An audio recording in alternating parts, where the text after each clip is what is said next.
everyone and welcome back. Today I'm bringing you a super cool video. If you haven't seen my last video, you should probably go and check it out. For those of you who want the short story, my novel is being published by Swoon Reads, which is an imprint of Macmillan, and I made an announcement video earlier last week, so if you want to see that, go check it out. I have it linked down below, and if you want to see the announcement on Swoon Reads, I also have that linked down below. But some of you asked some super awesome questions both in the comments of that YouTube video and on Twitter, and I'm here to answer them for you today, so let's get started. First, we have a question from Hannah from A Clockwork Reader, and she said, what inspired you to write your story and what motivated you to keep writing? The story is about a girl who was going into her freshman year of college. So the time that I started writing this novel was actually me going into my freshman year of college, and I was feeling a lot of the same pressures of figuring out what I wanted to do with my life and not quite sure what I wanted to do. So a lot of that stemmed from my own experiences, but obviously hers are different than mine because hers are a bit more extreme and amped up than whatever I had to go through. But yeah, that's what inspired it. And what motivated me to keep going is they were kind of like these nice companions that I could always come back to throughout my college journey. I didn't sit down and write this all in one chunk.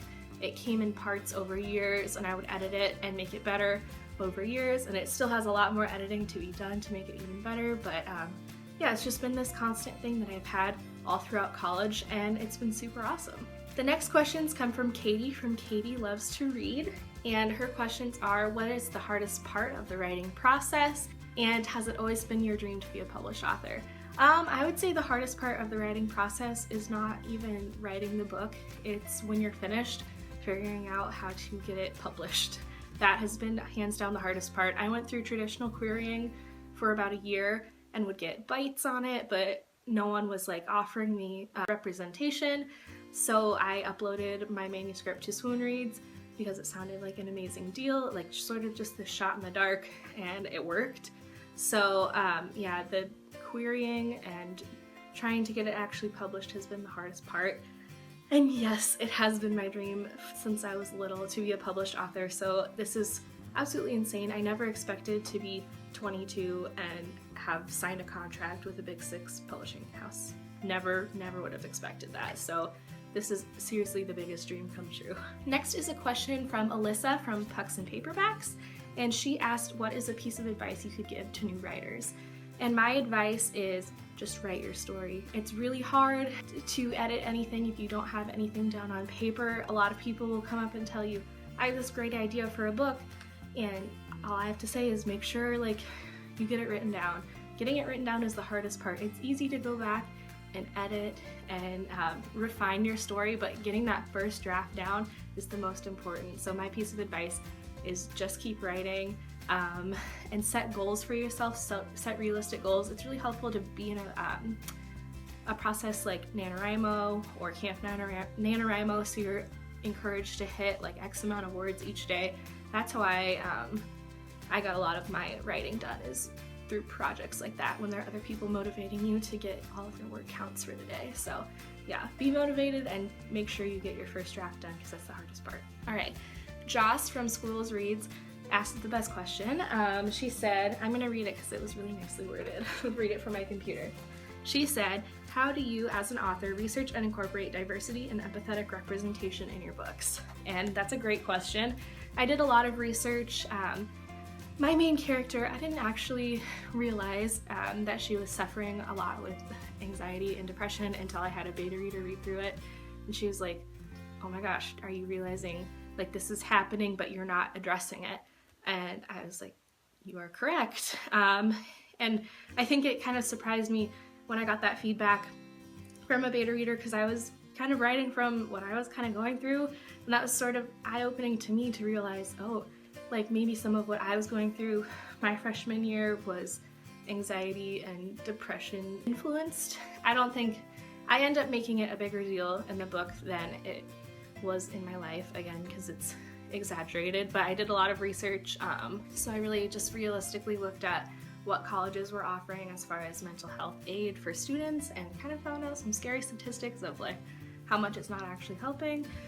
and how much more work there is to be done with that. And then as far as diversity goes, one of the nice parts about having a novel set in a college setting is that you're bringing in people from a lot of backgrounds and ethnicities into one place to kind of experience a lot of the big changes in life all together at once.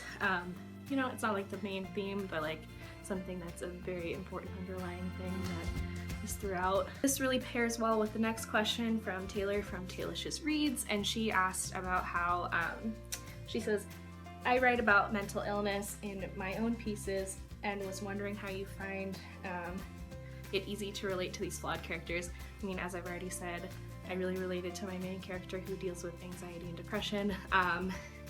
And the flawed characters to me are the most interesting. And I don't think mental illness is flawed. It's something that a lot of people go through. And I think those characters are the most relatable and most interesting to write, so I like to write about them. Danielle from Simply Thoughtful Books asked a great question. She said, do you write like you're running out of time? And I LOL'd at that. Thank you for that Hamilton related question, Danielle. I love Hamilton, so if anyone wants to talk about it, I'm your gal. Bryn from Bryn's Bookshelf asked, what sort of music do I like to listen to while writing?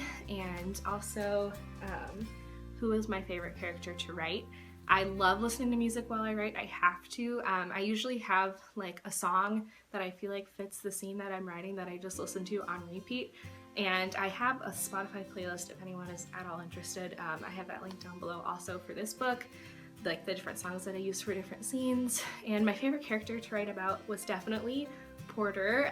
He's the one, if you read the announcement, that they compared to Jess from Gilmore Girls, and that comparison makes me so happy.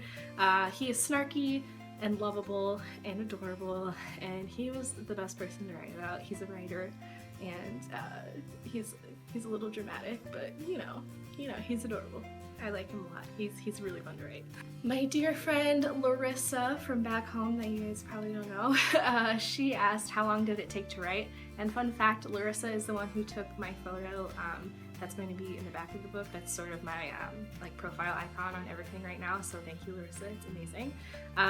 It took me, I want to say a little over a year, but that is like split up over like 2 years because I started writing it freshman year and then sort of took a break and then came back sophomore year and finished it. So about a year, like give or take a couple months. And then the last question comes from my dear friend Allie from back home, and she is one of the first people who ever read this and gave me comments, so I'm so thankful to her. And her questions are, what are you most excited about for the launch, and when can I get my signed copy?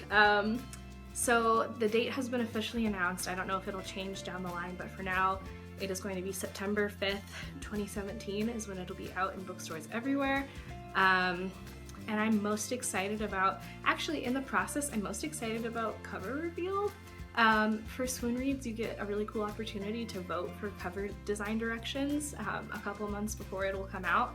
So I'm really excited for you guys to be able to like go out and vote and be interactive with that. And I'm also just really excited to have like arcs in my hand. Like that is going to be the moment I feel like where it really like hits me that it's going to be a book that's out when I get to like actually hold it in my hands. So probably that's what I'm looking forward to most. And of course you can get a signed copy, Allie. I'm planning on doing a book signing in Des Moines, probably in Iowa City also. So if you're local, there'll be news. I don't know if we're doing anything nationally, no idea yet, but I'll keep you guys posted so that maybe if they do something nationally, I can meet some of you, which would be awesome. That's about it for my questions. Thank you to all of you again for being so supportive and awesome through this like little announcement this week.